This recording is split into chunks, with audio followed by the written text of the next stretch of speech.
Lahat ng cabinet members, presidential advisors, and other presidential appointees are always subject to the will of the President of the Republic of the Philippines. Wala kaming ilusyon na panghawakan ng mga kanya-kanyang pwesto at oras na gusto ng Pangulo na palitan kami o umalis kami sa pwesto, gagawin namin yon dahil para kaming mga ordinary soldier lamang, sundalo kami.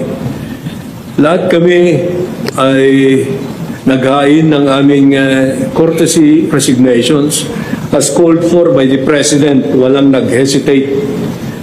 Kasi alam namin na Pangulo lamang ng Pilipinas ang makakapagsabi kung hanggang kailan kami maninilbihan sa taong bayan. Maliwanag po sana sa atin yan. Kahit ano pa man ang sinasabi ng iba't ibang quarters, ang mananaig dito ay yung kagustuhan ng ating Pangulo. Now, as far as the cabinet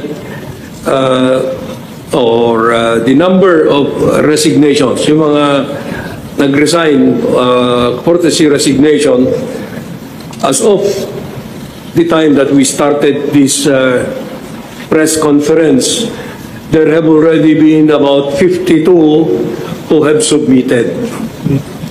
So, makikita nyo dyan yung extent ng panawagan ni Presidente. Lahat ay sumasang-ayon sa panawagan, nag-submit ng courtesy resignation. So, nasa kamay na talaga ng Pangulo ng Pilipinas kung sino-sino sa amin, sa 52 na yan, and probably more, ay mariretain. Walang alinlangan yung mga yan. So, yan ang sitwasyon natin ngayon. It is my task to make these following announcements. No?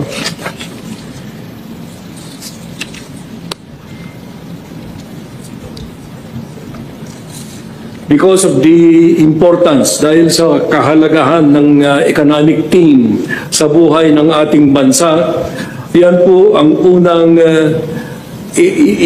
inaksyonan ng ating Pangulo. After careful evaluation, the President decided to retain the following members of the Cabinet. Take note. Una, ang ating DTI Secretary Maria Cristina A. Roque, retain. Pangalawa, ang ating Department of Finance Secretary Ralph G. Recto. Pangatlo, ang ating DepDev Secretary Arsenio M. Balisacan. Pang-apat, ang ating DBM Secretary Amena F. Pangandaman. At ang panlima, ang ating SAPEA Secretary Frederick Go. Itong lima na ito ay magpapatuloy sa kanilang panunungkulan, paninilbihan sa ating taong bayan, at makakaasa kayo na sila naman ay sincero o dedicated sa kanilang sinumpaang katungkulan. Now, yung mga ibang aksyon sa courtesy resignations ng ibang cabinet secretaries, in the coming days, pagkakaroon ng more careful evaluation. Ang urgent kasi itong economic team. We will make the announcements as the decisions are made. Now, next week, maybe after Wednesday, there will be more announcements to be made. Doon sa foreign affairs, no?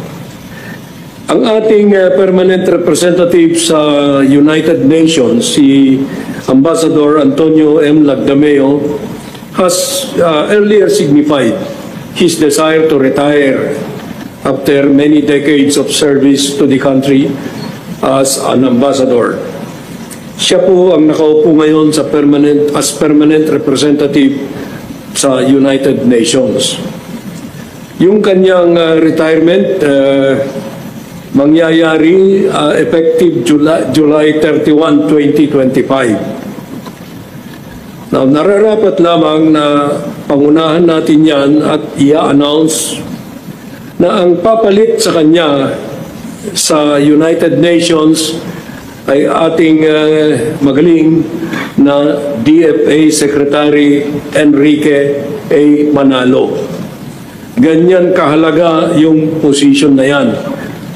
Yung position na yan ay napakataas sa pagtingin ng ating Pangulo.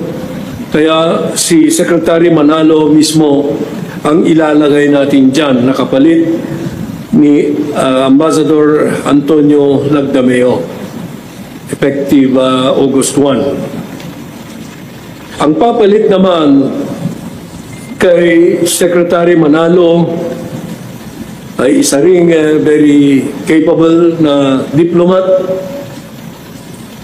na napag-retire na sa regular service pero naninilbihan ngayon na Undersecretary ng DFA. Ito si former Ambassador Tess Lazaro. Siya po ang hawak ng Department of Foreign Affairs effective July 31, 2025 pagka na-appoint na si Secretary Manalo. Okay. Ang kahalagahan ng assignment sa United Nations, unawain natin, ay nandyan dahil tayo ay nangangampanya na magiging non-permanent member ng UN Security Council sa 27 to 28. 2027 to 2028. Okay. Nakakatenso. Alam niyo, ganitong mga announcement, very critical, crucial sa atin. Mga subjects nito, kagaya ko, ay magkakasama kami ng matagal. Mahirap mong ma-overlook yung mga ganyan.